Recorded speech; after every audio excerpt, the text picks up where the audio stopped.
Today's mini lesson is about author's purpose. Sometimes an author writes books to make it fun for you to read.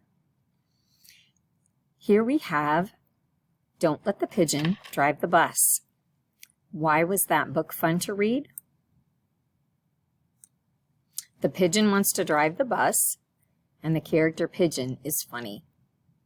Another book we've read is Knuffle Bunny 2. Why is that a fun book to read? Trixie said funny words, and Trixie had pants on her head. Another book we've read is I'm Invited to a Party.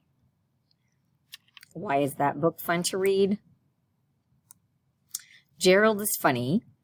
Piggy falls over when Elephant yells, and that illustration is crazy.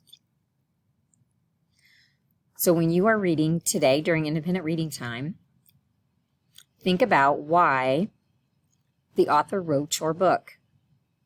If the author wrote the book to make it fun for you to read, use a sticky note and mark it places that have funny parts so that you can share.